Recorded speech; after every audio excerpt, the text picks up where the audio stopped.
Terima kasih Tuhan, buat kasih setiamu dalam kehidupan kami. Kau telah buktikan cintamu Tuhan, lewat pengorbananmu di kayu salib. Haleluya Yesus. Kau telah buktikan cintamu padaku. Kau membayarku dengan hidupmu. Ku bersyukur yang ada padaku, semuanya milikmu. Ku persembahkan seluruh hidupku di mezbahmu. Hanya Kau yang menjadi tempat jawaban. Hanya Kau tempatku berharap. Berjalan bersamamu ku takkan goyah, sebab tangan kasih-Mu tersedia bagiku. Selamanya Kau ku cinta. Haleluya Yesus, terima kasih Tuhan. Kau telah buktikan cintamu padaku. Kau membayarku dengan hidupmu.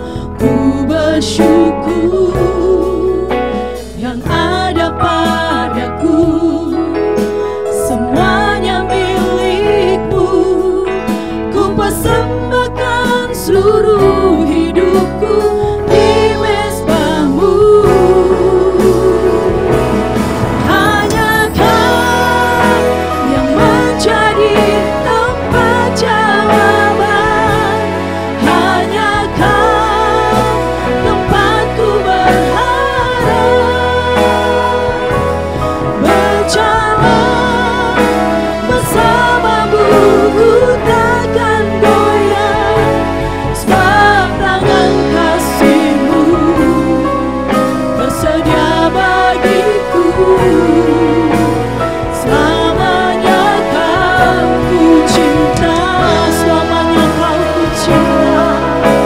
Selamanya Kau ku cinta. Selamanya Kau ku cinta. Haleluya Yesus, terima kasih Tuhan. Kami bersyukur. Terima kasih Bapa. Terima kasih buat pengorbanan-Mu Tuhan. Syukur hanya bagi-Mu. Haleluya.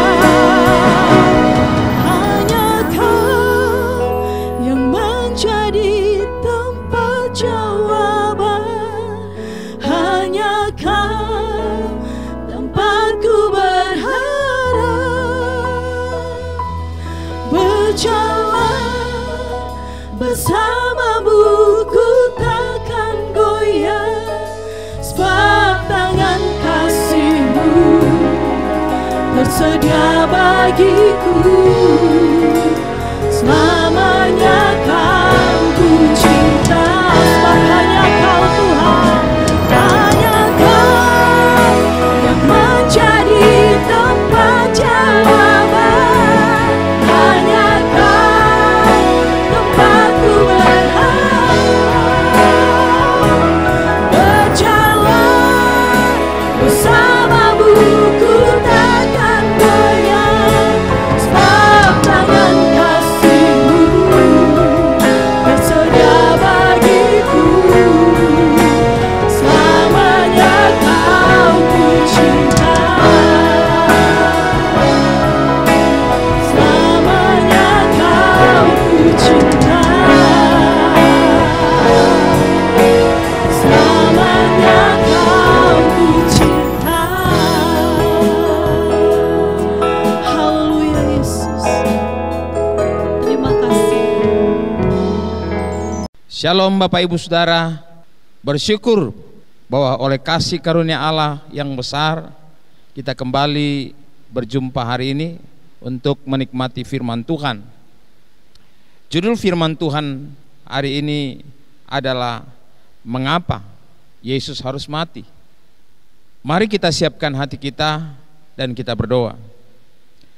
Demi nama Tuhan Yesus Kristus kami bersyukur bahwa hari ini Tuhan beri kami kesempatan untuk beribadah, menyembah dan memuliakan Tuhan serta mendengarkan firman-Mu. Kami berdoa, tawan setiap hati kami, biarlah kebenaran firman ini mengubah hidup kami, memberi pencerahan kepada kami dan menuntun kami untuk berjalan dalam terang dan kasih Tuhan. Terima kasih Tuhan, kami siap mendengar firman-Mu, sampaikan isi hati-Mu demi nama Tuhan Yesus Kristus. Haleluya. Amin. Bapak Ibu Saudara, kita semua tahu bahwa tidak ada yang dapat bebas dari kematian. Semua orang harus mati tanpa pilih bulu, tanpa memandang kedudukannya, kekayaannya, kekuatannya, kuasanya, pengaruhnya. Ia tetap mati. Bapak Ibu Saudara, kenapa semua orang harus mati? Kita sudah tahu, itu adalah konsekuensi daripada dosa. Roma pasal 3 ayat 23 berkata bahwa semua orang telah berbuat dosa dan telah kehilangan kemuliaan Allah. Dan pasal 6 ayat 23 mengajarkan kepada kita bahwa upah dosa adalah maut. Kematian sudah menjadi hal yang sangat menakutkan bagi banyak orang. Sekalipun masih banyak orang yang belum mempercayai atau tidak mempercayai sama sekali tentang kehidupan di balik kematian. Namun kita juga mengetahui bahwa kematian selalu menjadi hal yang menakutkan bagi banyak orang. Bagi sebagian orang yang tidak mempercayai kehidupan yang harus dipertanggungjawabkan setelah kematian, mereka rela untuk mati atau bunuh diri dan berpikir bahwa sesudah ia mati dan bunuh diri, ya sudah selesai. Persoalan sudah selesai. Persoalannya tidak akan dibawanya sampai ke balik kubur. Tetapi kitab suci mengajarkan kepada kita bahwa ada pertanggungan jawab bagi setiap orang sesudah kematian. Namun pada hari ini saya tidak akan berbicara tentang hal tersebut. Yang saya ingin tekankan adalah mengapa Yesus yang kita tahu tidak berbuat dosa, seumur hidupnya tidak pernah berbuat dosa, dalam pikiran, perasaan dan kehendaknya tidak pernah berbuat dosa. Ini dicatat oleh kitab Ibrani. Walaupun ia disamakan dalam segala hal dengan kita semua manusia, namun satu hal yang berbeda adalah tidak ada dosa di dalam dirinya. Mengapa? Oleh karena ia adalah Allah yang menjelma menjadi manusia 100% dan tidak ada kecenderungan dosa pada dirinya. Ia ada di dunia ini oleh karena pekerjaan Roh Kudus. Ia lahir dari Roh Kudus, ia dikandung dari Roh Kudus, ia datang dari Allah dan menjelma menjadi manusia. Tapi kenapa Yesus harus mati? Pertanyaan ini penting untuk kita pahami sebagai orang-orang yang percaya kepada Tuhan. Kenapa Yesus harus mati? Sementara kalau kita pelajari di dalam Roma pasal 6 ayat 23 bahwa semua orang harus mati karena dosa. Tapi perhatikan, Yesus memang berada di dalam tubuh jasmani, akan tetapi ia tidak membawa tubuh dosa di dalam dirinya. Namun kenapa dia harus mati? Nah, ini pertanyaan yang paling penting yang harus saudara pahami. Kenapa Yesus harus mati? Kalau kita pelajari apa yang Yesus pernah katakan dalam Yohanes 12 ayat 24, dia berkata, Sesungguhnya jikalau biji gandum tidak jatuh ke dalam tanah dan mati, ia tetap satu biji saja. Tetapi jika ia mati, ia akan menghasilkan banyak buah. Demikian pula apa yang dikatakan oleh Rasul Paulus dalam suratnya kepada jemaat Korintus dalam 1 Korintus 15:36 dikatakan, hai orang bodoh, apa yang engkau sendiri taburkan tidak akan tumbuh dan hidup kalau ia tidak mati dahulu. Jadi kita harus memahami prinsip kematian ini sebagai satu-satunya cara untuk memperoleh kehidupan. Kalau tidak ada kematian lebih dahulu, maka tidak akan ada kebangkitan dan kehidupan. Satu saat seorang tokoh agama Yahudi yang bernama Nikodemus menjumpai Yesus secara diam-diam dan bertanya, apa yang harus saya lakukan supaya saya masuk surga, masuk dalam kerajaan surga? Lalu Yesus berkata, engkau harus dilahirkan kembali dengan air dan roh. Apa artinya? Artinya bahwa setiap orang akan memperoleh kehidupan melalui proses yang disebut metamorfosis, kelahiran baru, penciptaan baru. Nikodemus tidak memahami kebenaran ini. Lalu Yesus berkata kepada dia, apa yang lahir dari daging adalah daging, apa yang lahir dari roh adalah roh. Daging akan lahir dari daging, roh akan lahir dari roh. Manusia daging lahir dari daging, dan itu akan berakhir kepada kematian. Tapi untuk memperoleh kehidupan, maka orang harus lahir dari roh. Prosesnya terjadi lewat kematian. Nah, bagaimana bisa terjadi proses kematian itu untuk memperoleh kehidupan? Rasul Paulus mengatakan, apa yang engkau sendiri taburkan tidak akan tumbuh dan hidup kalau ia tidak mati dahulu.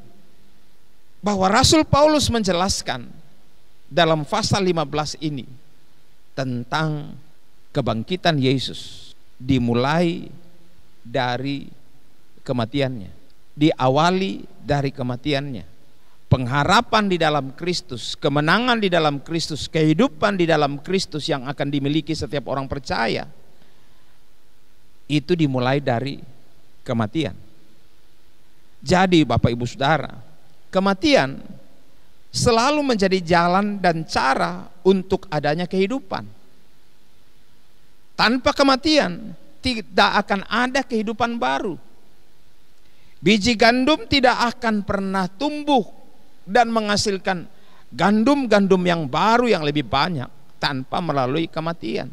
Dan Yesus katakan perumpamaan ini ketika ia berbicara tentang peristiwa di mana dia harus mati dahulu, barulah muncul kehidupan baru, muncul gandum yang baru, muncul harapan baru bagi semua orang. Kematian adalah cara sebuah benih untuk menghasilkan kehidupan. Itulah yang Yesus katakan dalam Yohanes 12 ayat 24 dan dijelaskan pula oleh Paulus dalam 1 Korintus pasal 15. Nah, Bapak Ibu Saudara, mengapa harus Yesus? Kristus memang harus mati. Sebab jika ia tidak mati berarti urusan dosa Anda tidak akan pernah bisa selesai tuntas. Kenapa? Karena keadilan Allah, karena kebenaran Allah dan hukum Allah tetap harus ditegakkan. Ini demi kewibawaan kekudusan Allah yang sempurna, bahwa dosa harus dihukum, bahwa dosa harus dikutuk, bahwa dosa hanya bisa diselesaikan lewat kematian. Rasul Paulus menjelaskan kebenaran ini tentang seorang istri yang pada mulanya terikat kepada suami lama. Suami lama ini adalah ikatan bagi dia yang sempurna. Suami lama ini adalah suami yang sangat sempurna. Tapi dengan suami ini, ia banyak tertekan. Ia sulit untuk bisa menikmati kebersamaan dengan suaminya. Karena suaminya sempurna, sementara si istri ini penuh dengan kekurangan dan keterbatasan.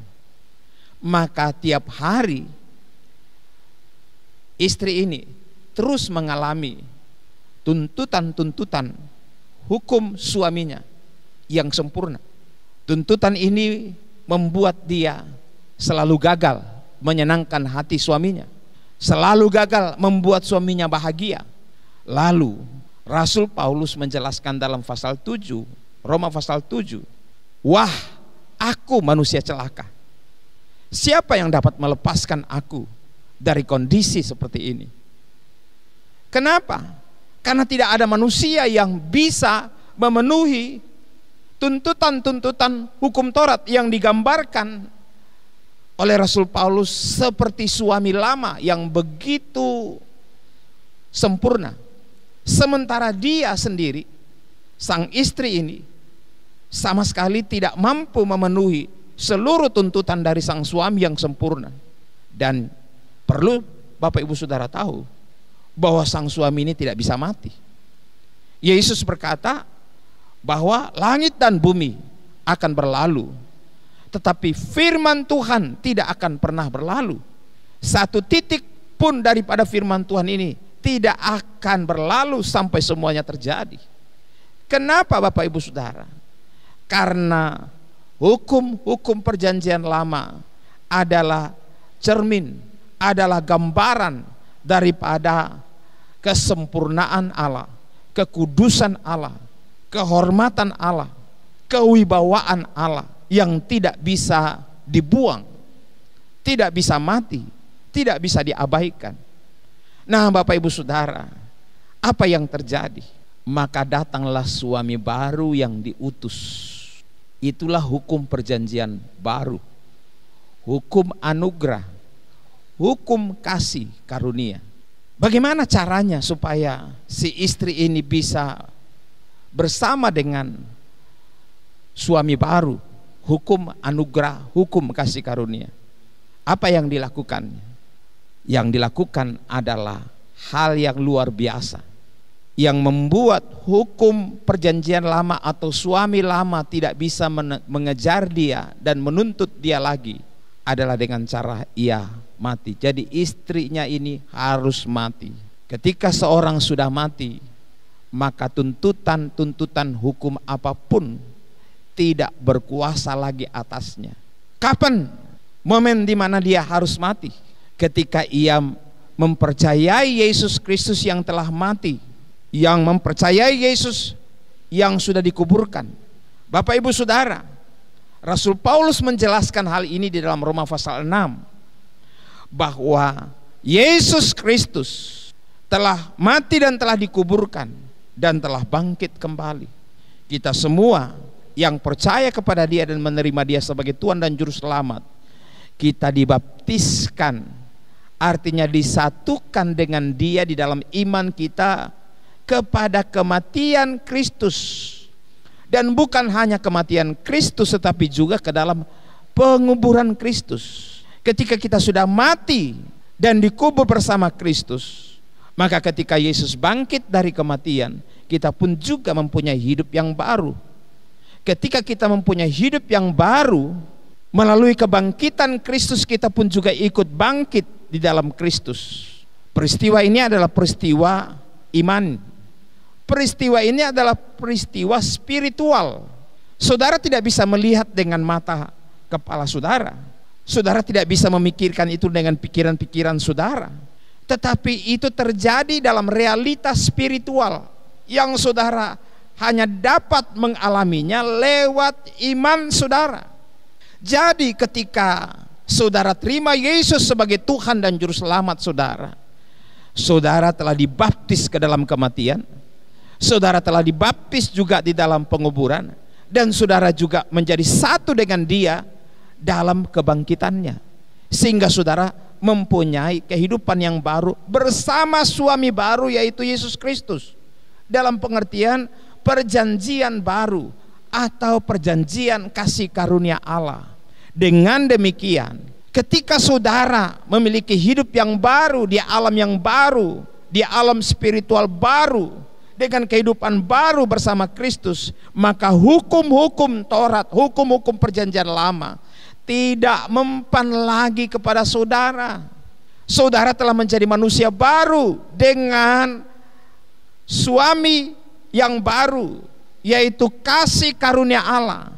Tahu saudara, Yesus dengan hukum kasihnya tidak lagi menuntut saudara seperti perjanjian lama, tetapi dia melakukan, dia sudah menyelesaikan semua untuk saudara lewat proses kematiannya. Dalam proses kematian ini kita menemukan bahwa kita telah mati terhadap dosa, kita telah mati terhadap tuntutan-tuntutan hukum Taurat. Jadi kita berpindah dari ikatan perjanjian lama dengan tuntutan-tuntutannya dan hukum-hukum dosa, hukum-hukum kutuk di dalamnya, karena tidak bisa kita mentaati seluruh hukum itu. Maka Yesus yang datang menjelma menjadi manusia, rela menanggung, rela menjadi tumbal, rela menjadi pengganti bagi kita, walaupun ia tidak layak. Kenapa ia tidak layak? Karena ia sebenarnya sempurna. Kitalah yang layak untuk dihukum, dikutuk, karena tidak ada satu apapun pada diri kita yang layak, yang benar. Tetapi kenapa Yesus harus mati? Karena dia mengganti kita. Dan yang luar biasa, kenapa dia menjadi pribadi yang harus mati menggantikan kita? Karena sesudah kematiannya ia bisa mengalahkan kematian. Saya dan saudara tidak bisa mengalahkan kematian, tetapi Yesus bisa mengalahkan kematian. Setelah 3 hari dia hidup kembali. Maka ketika dia hidup kembali, kita yang telah percaya kepada dia mengidentifikasikan diri kita kepada Kristus Yesus. Jadi manusia lama kita yang berada di bawah kutuk tuntutan hukum Taurat, berkat bila taat, terkutuk bila tidak mampu taat. Dan tidak ada manusia yang mampu taat 100%, maka semua orang harus terkutuk.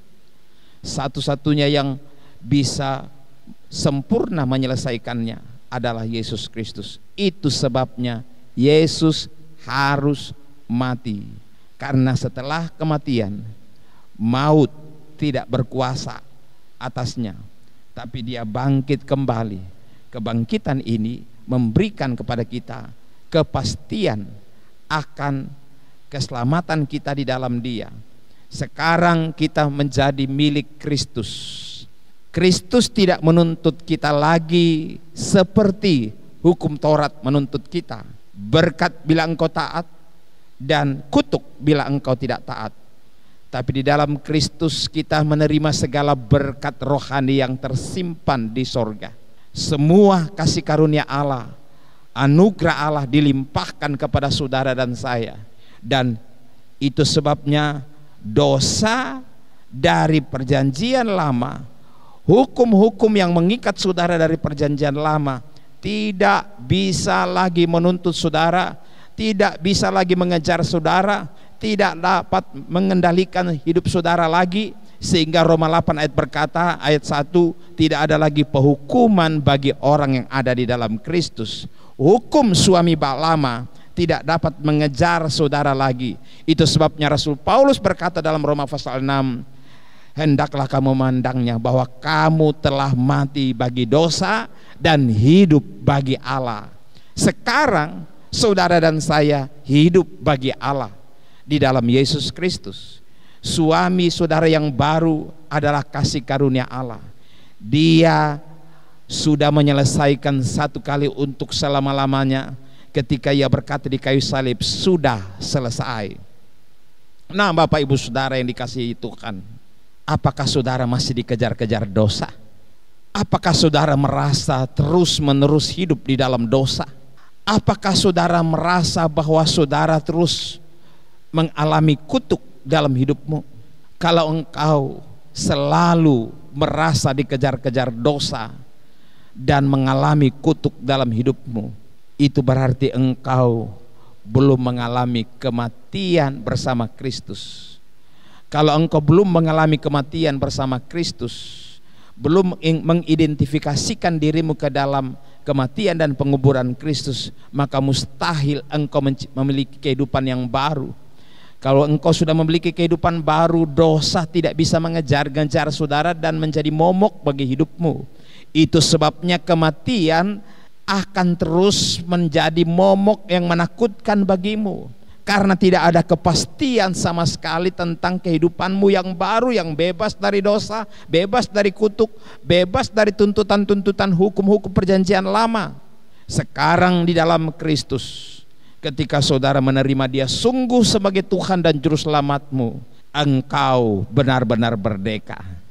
Yesus berkata, setiap orang yang percaya kepadaku, setiap orang yang menerima aku, ia akan mengalami kemerdekaan, bahkan ia benar-benar merdeka. Mari kita perhatikan apa kata Yesus di dalam Injil Yohanes pasal 8 ayat 36. Dikatakan begini, jadi apabila anak itu memerdekakan kamu, kamu pun benar-benar merdeka. Kapan saudara mendapatkan kemerdekaan? Ketika ia datang menjelma menjadi manusia dan saudara mengidentifikasikan diri mati bersama Dia, dibaptis ke dalam kematian dan penguburannya. Dan itu sebabnya saudara mempunyai kehidupan baru melalui kebangkitannya. Itulah saat dimana saudara benar-benar merdeka dari tuntutan dosa, kutuk dosa, oleh karena adanya hukum-hukum perjanjian lama. Ketika Yesus datang menjelma menjadi manusia dan saudara menerima Dia, 2 Korintus 5:17 mengajarkan kita menjadi ciptaan baru. Ciptaan lama itu membawa kita kepada kutuk dosa karena kita tidak mampu mentaati seluruh hukum Taurat, hukum perjanjian lama. Tetapi melalui Kristus Yesus, ketika kita percaya Dia dan mengidentifikasikan diri kepada Dia, apa yang terjadi? Firman Tuhan berkata, kita benar-benar merdeka. Bukan rasa merdeka atau kita berpikir merdeka. Tidak. Realita di dalam kehidupan roh saudara, inti kehidupan saudara adalah benar-benar merdeka. Dosa tidak dapat berkuasa atasmu, sebagaimana Roma pasal 6. Dikatakan juga dalam Roma pasal 8 ayat 2, Roh yang memberi hidup telah memerdekakan kamu dalam Kristus dari hukum dosa dan hukum maut. Itu sebabnya tidak ada lagi penghukuman bagi saudara setelah saudara bersama suami baru, yaitu anugerah Allah, kasih karunia Allah di dalam Yesus Kristus. Roh yang bekerja dalam hidup saudara, Roh Allah yang bekerja dalam hidup saudara ketika saudara percaya kepada Dia, telah memerdekakan saudara dan memberi hidup baru kepada saudara dan membebaskan saudara dari tuntutan-tuntutan hukum dosa, yaitu maut, kutuk dosa, yaitu maut.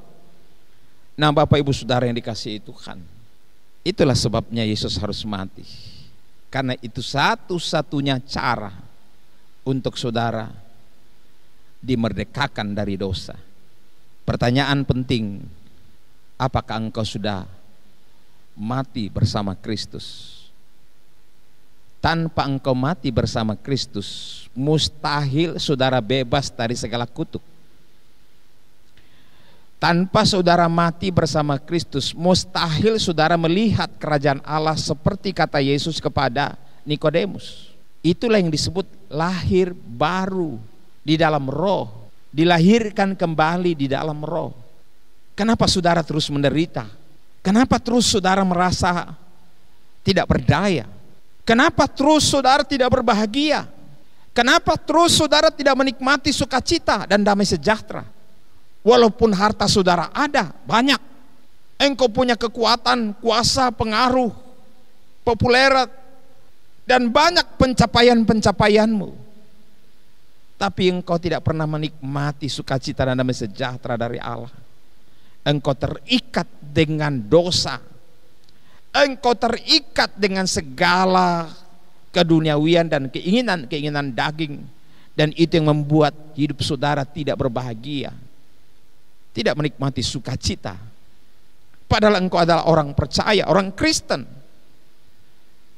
Tapi sangat mungkin jika saudara tidak mengalami kemerdekaan yang sungguh-sungguh di dalam hidupmu, sangat mungkin saudara belum mati bersama Kristus. Anda harus mati bersama Kristus melalui iman yang benar kepada Kristus. Barulah saudara benar-benar merdeka. Jika Anda rindu mengalami kuasa kematian, kuasa penguburan, dan kuasa kebangkitan Kristus, datanglah kepadanya. Saudara bisa menghubungi kami untuk melayani saudara dan mendoakan saudara, supaya saudara boleh mengalami kuasa kasih karunia Allah yang memerdekakan saudara, yang membebaskan saudara, yang membuat saudara berpindah dari gelap kepada terang, dari maut kepada hidup, dari kutuk menjadi berkat. Tuhan memberkati saudara. Kita berdoa. Dalam nama Yesus sama berdoa, lawatlah setiap pribadi yang membutuhkan pertolongan. Kalau ada di antara umatmu yang mendengar firman hari ini tidak menyadari akan pentingnya karya kematian Kristus dan tidak mengalami kematian dan penguburan Kristus, itu sebabnya mereka tidak mengalami pembebasan dan kebangkitan menjadi manusia baru. Hamba berdoa, lawatlah mereka, bimbinglah mereka untuk mengalami Tuhan dalam hidup mereka, supaya mereka benar-benar merdeka, supaya mereka benar-benar mengalami damai sejahtera dan sukacita, melampaui segala apapun yang dicapai oleh manusia. Hamba berdoa, lawatlah pribadi yang hadir pada saat ini mendengar firman-Mu. Hamba berdoa, lepaskan kuasa kematian, penguburan, dan kebangkitan Kristus dalam hidupnya. Demi nama Yesus Kristus, bawalah dia untuk berjumpa dengan Engkau. Bawalah dia untuk mengalami Engkau, supaya mereka menikmati segala rancangan Allah yang terbaik. Aku berdoa, lawatlah setiap kekasih yang membutuhkan pertolongan, membutuhkan lawatan Tuhan, membutuhkan kelahiran baru. Di dalam nama Tuhan Yesus Kristus, aku lepaskan kuasa pertolongan, kuasa pemulihan, dan kuasa kesembuhan bagi mereka yang membutuhkan. Demi nama Yesus, haleluya, amin.